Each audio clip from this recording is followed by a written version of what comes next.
नमस्कार। प्रस्तुत है मुंशी प्रेमचंद्र द्वारा लिखित प्रतिज्ञा का भाग 11।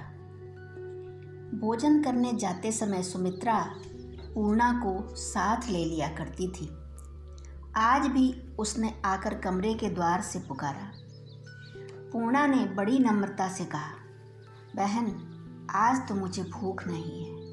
सुमित्रा ने फिर आग्रह नहीं किया, चली गई। 12 बजे के पहले तो कमला प्रसाद कभी अंदर सोने न आते, लेकिन आज 1 बज गया, 2 बज गए, फिर भी उनकी आहट न मिली। यहाँ तक कि 3 बजे के बाद उसके कानों में द्वार बंद होने की आवाज़ सुनाई पड़ी। सुमित्रा ने अंदर से किवाड़ बंद कर लिए थे। कदाचित अब उसे भी आशा न रही, पर पूर्णा अभी भी प्रतीक्षा कर रही थी। यहाँ तक कि शेष रात भी इंतजार में कट गई। कमला प्रसाद नहीं आए। अब समस्या जटिल हो गई। सारे घर में इसकी चर्चा होगी। जितने मुंह हैं उतनी ही बातें होंगी और प्रत्येक मुख से उसका रूप और आकार कुछ बड़ा होकर ही निकलेगा। उन रहस्यमय कन्फुसियों और संकेतों की कल्पना करके तो उसका हृदय मानो बैठ गया। उसने मन ही मन ईश्वर से प्रार्थना की, भगवान तुम ही अब मेरे अवलंब हो, मेरी लाज अब तुम्हारे ही हाथ है।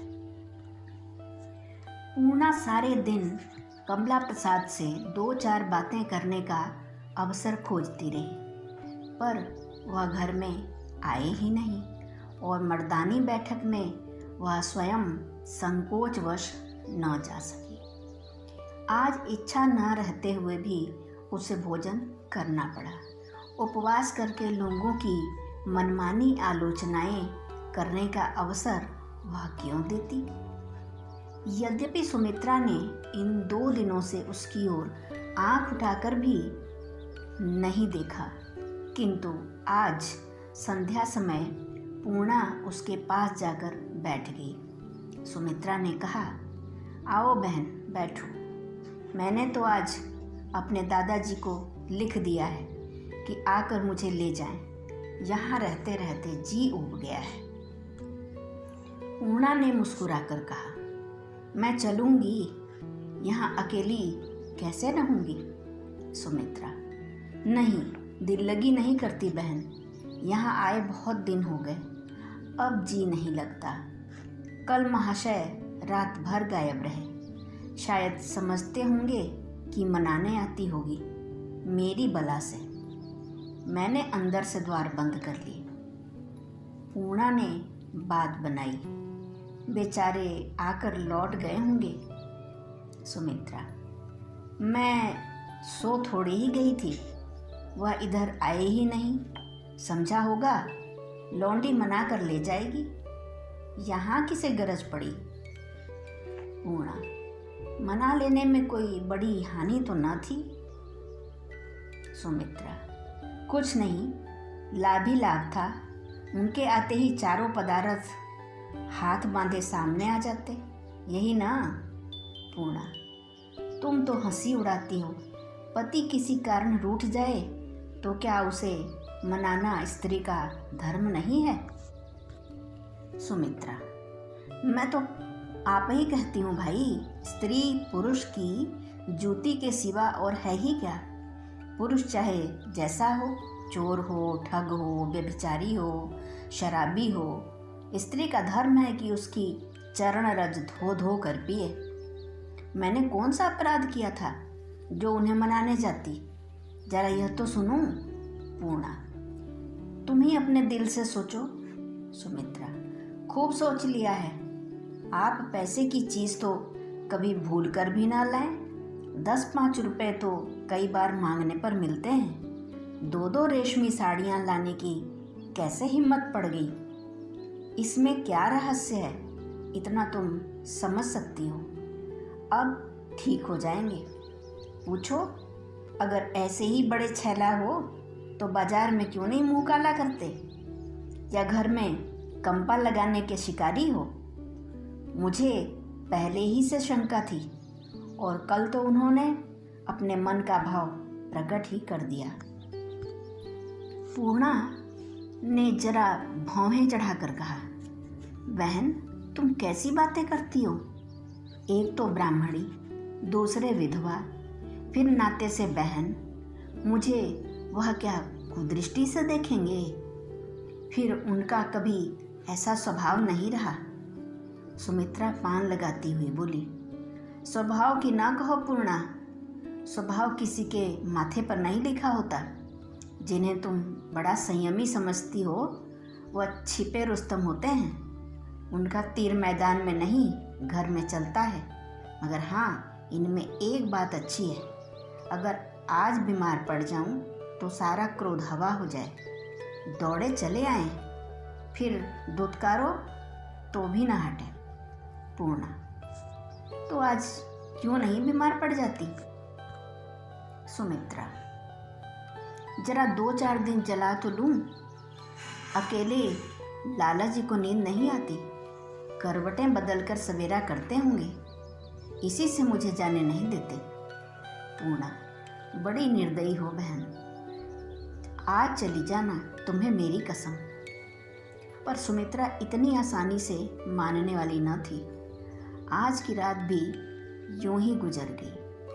पूर्णा सारी रात आहट लेती रही। कमला प्रसाद न आए। इसी तरह कई दिन गुजर गए। सुमित्रा का अब कमला प्रसाद की चर्चा करते दिन बीतता था। उनकी सारी बुराइयां उसे विस्मृत होती जाती थीं। सारे गिले और शिकवे भूलते जाते थे। उनकी वह स्नेहमयी बातें याद करके रोती थी। पर अभी तक मान का बंधन न टूटा था। क्षुधा से व्याकुल होने पर भी क्या किसी के सामने हाथ फैलाना सहज है? रमणी का हृदय अपनी पराजय स्वीकार न कर सकता था। 10-12 दिन बीत गए थे। एक दिन आधी रात के बाद पूर्णा को सुमित्रा के कमरे का द्वार खुलने की आहट मिली।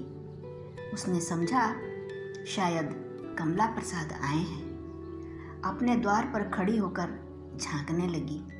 सुमित्रा अपने कमरे से दबे पांव निकलकर इधर उधर सशंक नेत्रों से ताकती मर्दाने कमरे की ओर चली जा रही थी।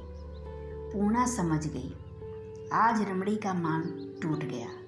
बात ठीक थी। सुमित्रा ने आज पति को मना लाने का संकल्प कर लिया था। वह कमरे से निकली, आंगन को भी पार किया, दालान से भी निकल गई, पति द्वार पर भी जा पहुंची। वहाँ वह एक क्षण तक खड़ी सोच रही थी, कैसे पुकारूं। सहसा कमला प्रसाद के खांसने की आवाज़ सुनकर वह भागी, बेतहाशा भागी और अपने कमरे में आकर ही रुकी। उसका प्रेम पीड़ित हृदय मान का खिलौना बना हुआ था। रमणी का मान अजेय है, अमर है, अनंत है। पूर्णा अभी तक द्वार पर खड़ी थी। उसे इस समय अपने सौभाग्य के दिनों की एक घटना याद आ रही थी, जब वह कई दिन के मान के बाद अपने पति को मनाने गई थी और द्वार से ही लौट आई थी। क्या सुमित्रा भी द्वार पर ही से तो न लौट आएगी? वह अभी यही सोच रही थी कि सुमित्रा अंदर आती हुई दिखाई दी। उसे जो संशय हुआ था वही हुआ। पूर्णा के जी में आया कि जाकर सुमित्रा से पूछे, क्या हुआ? तुम उनसे कुछ बोली या बाहर ही से लौट आई? पर इस दशा में सुमित्रा से कुछ पूछना उचित न जान पड़ा। सुमित्रा ने कमरे में जाते ही दीपक बुझा दिया, कमरा बंद कर लिया और सो रही। किंतु पूर्णा अभी तक द्वार पर खड़ी थी। सुमित्रा की वियोग व्यथा कितनी दुस्सह हो रही थी, यह सोचकर उसका कोमल हृदय द्रवित हो गया। क्या इस अवसर पर उसका कुछ भी उत्तरदायित्व न था? क्या इस भांति तटस्थ रहकर तमाशा देखना ही उसका कर्तव्य था? इस सारी मान लीला का मूल कारण तो यही था। तब वह क्या शांत चित्त से दो प्रेमियों को वियोगाग्नि में जलते देख सकती थी?